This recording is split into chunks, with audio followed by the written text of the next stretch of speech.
Hello guys! Welcome back to my YouTube channel. So, for today's vlog, naisip ko, why not kaya i-vlog ko yung pagluluto ko. So, gagawin natin ngayon is simple lang. Magpiprito ako ng tilapia. Ito. May tilapia tayo dito guys. Lulutuin natin to. Yung ano namin usual namin inuulam doon kina mami. Yan. Mahilig kami doon mag-gisa ng isda. Yung piniritong isda sa gulay. So, ang gulay natin dito na available is repolyo. Yan. So, tingnan natin guys kung ano magiging resulta ng luto. Pero nagluto talaga ako. Marunong ako magluto. Share ko lang. So, eto. Yan. Pagbangon ko, medyo late na tanghali na. Sabi ko, presenta ako na magluluto. Sabi ko kay Ate Marie. So, ayan, hindi pa ako naliligo. Ayan na naman tayo, pa rin naliligo. Katapos ko lang maghiwa ng repolyo. Next natin dito is yung sibuyas bawang. Medyo nakakat ako kasi walang masyadong space. Naghahanap ako ng saan pwedeng pagpatungan yung phone ko kasi wala Look at their sibuyas here. Napakalaki ng sibuyas dito.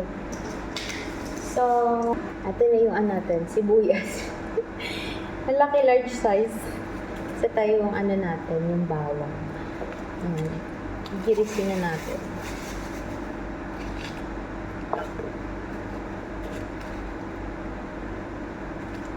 So, ganito yung minsan ulam namin sa daet. Kadalasan pala. Kasi ang kasama ko dun sila mami, daddy. Pero si mami halos ang kadalasan nagluluto sa bahay. Minsan ako din, ganun. Lagi kaming kapag nagluluto kami doon, laging may gulay. Kasi syempre mga senior na sila mami, daddy.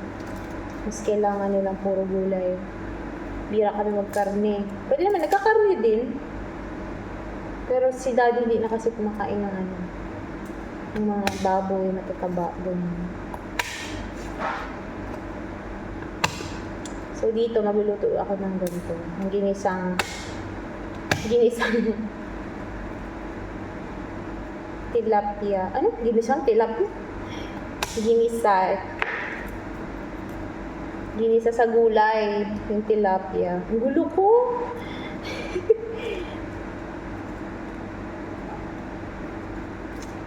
Ain't nothing better.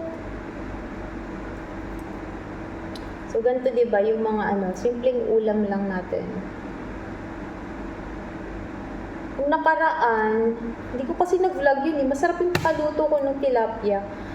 Tilapia din, itong kalahati nito. Last,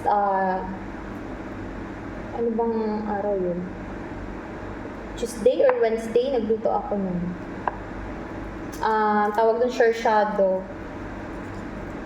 Sarap yun, medyo maanghang-anghang na matamis.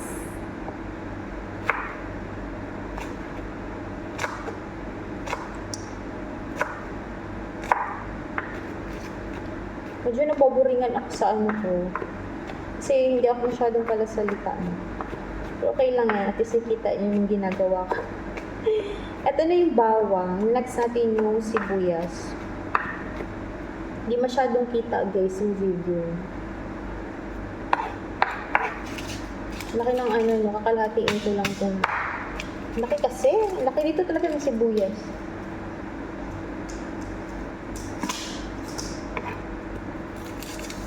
After nito, magpiprito na ako ng ng tilapia.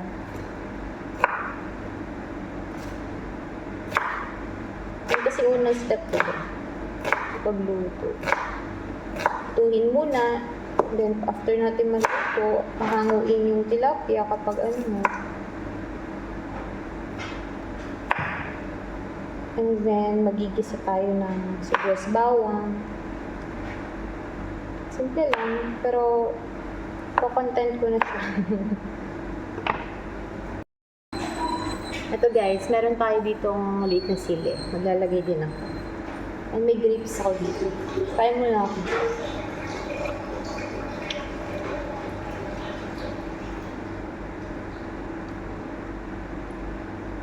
share ko lang. Alam mo, masarap dito yung grapes. Hindi ko alam kung saan galing yung grapes na to. Sarap siya. Yung binibili dito ni Ate Dea ng grapes, masarap. Kayo rin ba, pag nagluluto kayo, kada hiwa or may hinawakan kayo, hugas ng daliri. Ganun. Okay, tingnan natin yung next step natin. May init na kasing kawali, so magpiprito na tayo natin. Ito na yung fish. Nilagyan ko na siya ng asin and paminta. Durog na paminta. So, mainit na yung kawali natin, guys. And then, kita talaga, I'm sorry. I'm sorry. Hindi siya tayo. Ba't kailangan talaga ipakita? Ito na, mainit na yung kawali. So, mag-prito tayo. Ay, baka butas yung ano ko. Ang bahay na kasing shirt. Baka butas yung pili-pili. Ito na tayo. Ayan. Kaya talsik ng mantika.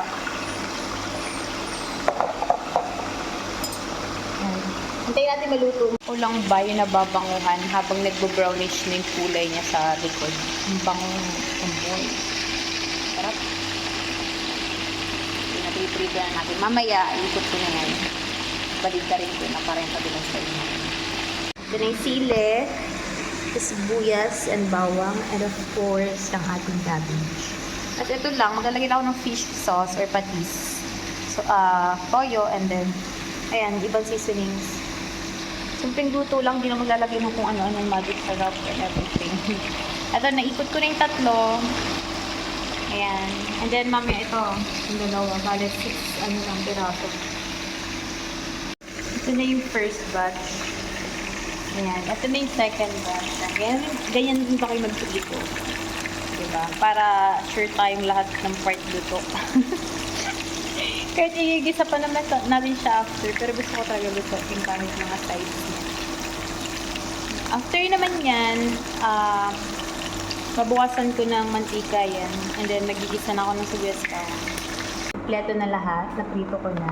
So, ang gagawin ko na lang next is, babawas ako ng mantika dito.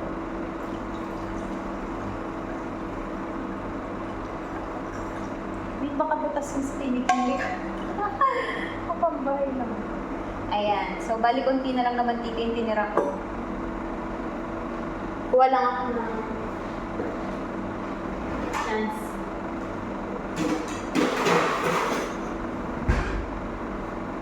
Look how far we've put in this sunset. So, ito na ang aking sibuyas bawang. Dito na ako. Total, mainit naman na yung mantika. Tiniretso na.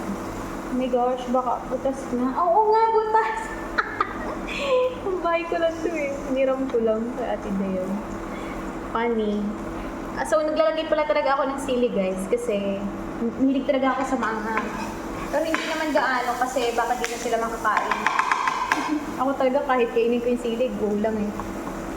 Pero syempre kakain pa yung mga bata, so konti lang tayo yung sili ngayon. Naalala ko kapag nagluluto ako minsan ng ulam sa bahay sa amin, tinamahan ng dad. Kapag maanghang yan eh.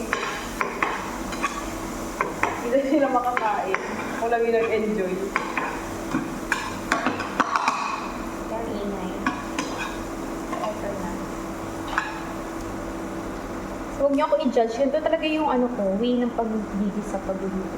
Hindi ko muna siguro ilalagay itong ko. Unahin ko itong Unahin ko itong gulay kasi gusto yun ng mga bata yung medyo malambot na yung gulay. Eh kami kasi sa amin sa diet, gusto namin naman, ang tawag dyan, see, okay, malinis pa yan. Sa amin sa diet, ang gusto namin lang, hindi overcook yung gulay.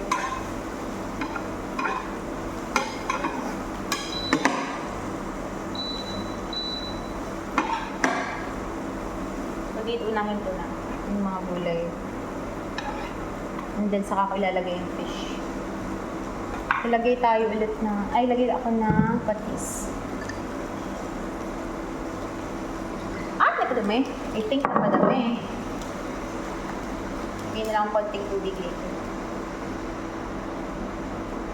Then toyo. Konting toyo lang. Napadami-dami ko yata yun. Hilig ako maglagay ng paminta.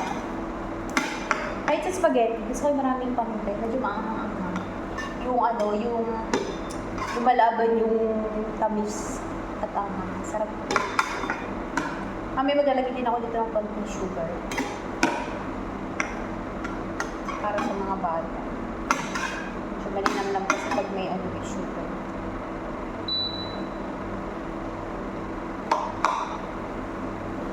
Noon ako yung medyo matitigas sa part, so next itong mga ano na.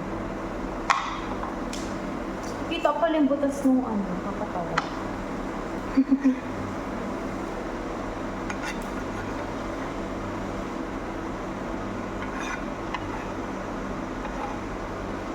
After 2, hugas na naman ako ng kamay. Hindi hugas na hugas. Nalagay ko muna ito doon. Tapos po akong konting tubig.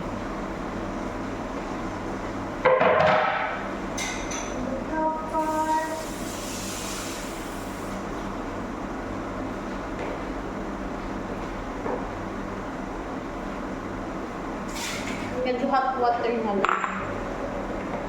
Meron ako dito pinakulo ang water.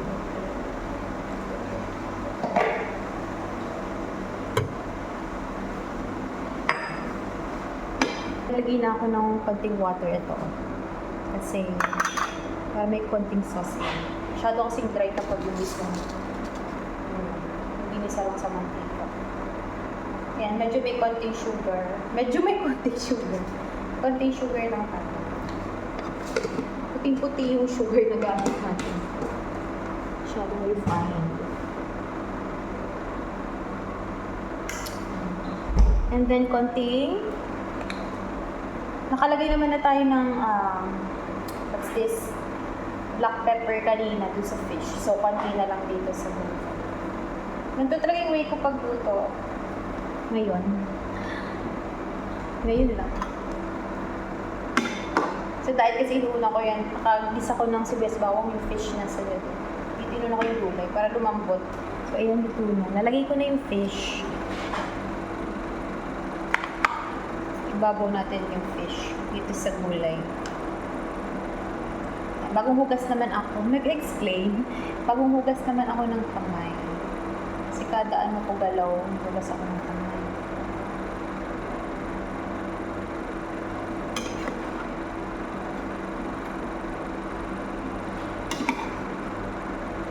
Medyo ibabaw na natin yung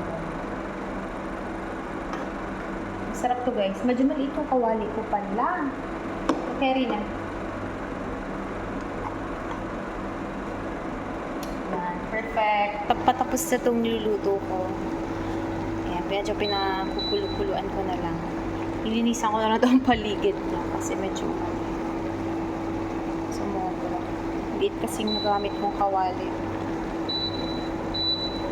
So, ayan na siya. Yung tilapia na ginisa lang sa gulay. Yan. Simpleng ulam lang. O, diba? Pang probinsya.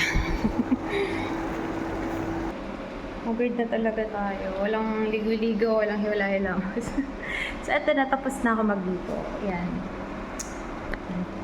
Mag-uulam din ba kayo ng ganyan? Yan. Simpleng ulam sa bahay.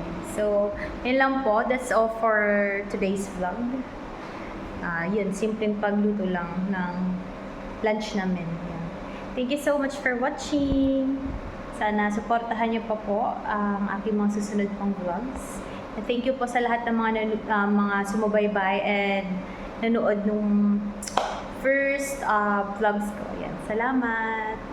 God bless.